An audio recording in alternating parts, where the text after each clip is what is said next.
In the day trading, we want to wait for the setup to form and then we trade accordingly. But sometimes during the day, there's a setup you trade and after that, the setup changes to a new setup. So how to capture the new setup? Or do you even need to trade the new setup? That's a very good question. And then here is an example of the open triangle with the breakout to upside. If you trade by two setups, you can capture a very good trade after the open triangle setup. As the market develops, here is the high and then there's a higher high. So you can connect these two highs to form a trend line and see whether the market follows the trend line. And also at the same time, here's a low and then it goes down, make another low. When it goes up a little bit, you can assume this is a low, so you can connect the two lows to form the bottom trend line here. Apparently, if the market follows these two trend line, it's an open triangle. And then what you want to do is to wait for the open triangle to touch either the top trend line again or the bottom trend line, and then you start trading. In this example, the market touches here, it doesn't go up right away. Instead, it goes down to touch the bottom trend line again. So when you see this touch here, whether it is a good touch because it follows this trend line exactly, it doesn't go that much to the bottom, so it bounces back.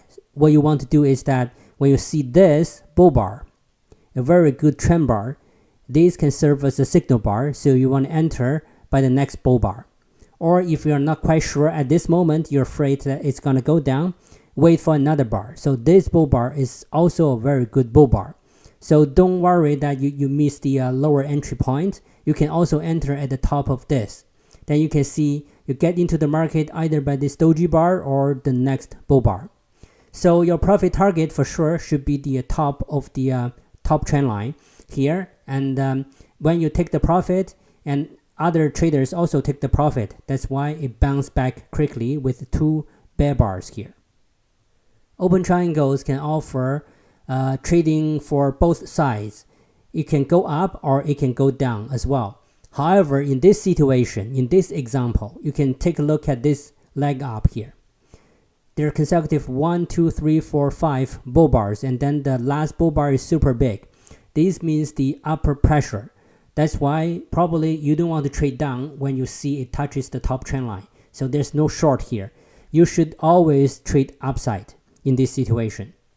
And then after the touches here, it doesn't go down even further. Instead, it goes up to pierce the top trend line. So as a trader, you always want to take all the good trades for the day. How do you capture this? Because it is not following the open triangle anymore. There's a way.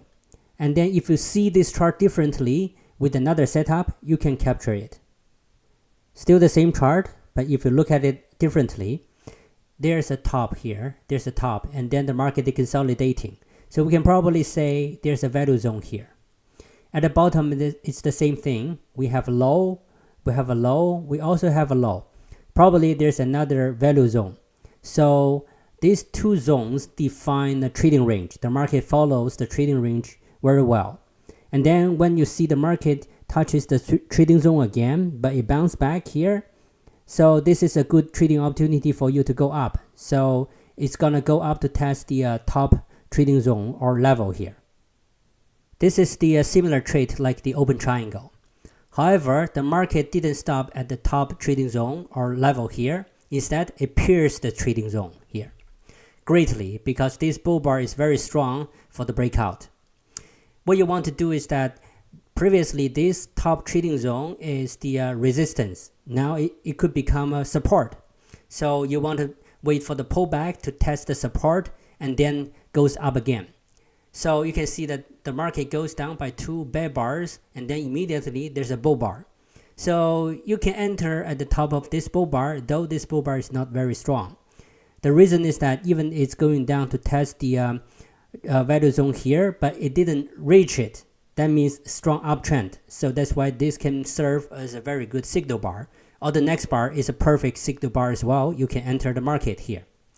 And then the market goes up and you can see it goes up a lot. What about the profit target? So in this case, I would suggest to use the measured move. This is the leg breakout for 5 consecutive bull bars. So you measure the distance between the bottom of the breakout to top of the breakout, and then you measure again at the bottom of the pullback here, and then measure up.